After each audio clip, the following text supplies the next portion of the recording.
Welcome to Grewal tutorial. Today's topic is what are the characteristic of a good measuring instrument. अगर आप measurement कर रहे हैं तो उसके अंदर हम इंस्ट्रूमेंट यूज करते हैं, यानी कि हम जैसे कि आईक्यू टेस्ट वगैरह का इस्तेमाल कर रहे हैं, तो वो उसकी कैरेक्टरिस्टिक बतानी है आपको कि एक गुड मेजरिंग इंस्ट्रूमेंट की क्या कैरेक्टरिस्टिक्स होती हैं।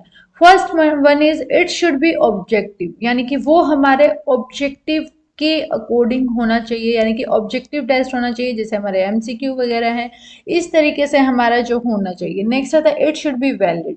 वैलिड होना चाहिए साथ के साथ, यानी कि वो टेस्ट को मान्यता मिली हो, यानी कि यहाँ पर अगर हम आईक्यू टेस्ट कर रहे हैं तो कुछ हमारे टेस्ट होते हैं वो वैलिड टेस्ट ही हम लेंगे। नेक्स्ट आता है इट शुड बी रिलायबल, यानी कि यहाँ पर भी हम रिलायबिलिटी को ध्यान रखेंगे कि ये जो है टेस्ट, जो इसका रिजल्ट है, इसके ऊपर हम भरोसा कर सकते हैं, इस तरीके का हमारा जो है टेस्ट होना चाहिए। नेक्स्ट आता है it should be comprehensive and precise, यानी कि ये कॉम्प्रीहेंसिव होना चाहिए, यानी कि यहाँ पर ओवरऑल जितने भी एस्पेक्ट्स हैं उन सबको इंक्लूड कर देना चाहिए, और प्रिसाइज होना चाहिए, यानी कि पूरा अच्छी तरीके से हमें पता होना चाहिए कि ये टेस्ट किस चीज़ के रिगार्डिंग लिया गया और इसका मतलब कि एंड रिजल्ट क्या है, अच्छी तरीके से उसको प्रिसाइज किया होना चाहिए। Next one is it should be usable and practicable, यानी कि यहाँ पर ये जो टेस्ट हम ले रहे हैं ये यूजफुल भी हो, ये हमें ध्यान रखना होगा।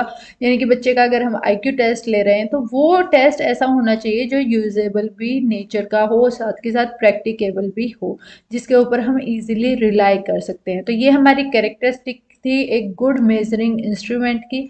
अगर आपको कोई डाउट है कमेंट में ज़रूर पूछें, एंड थैंक्स फॉर वॉचिंग।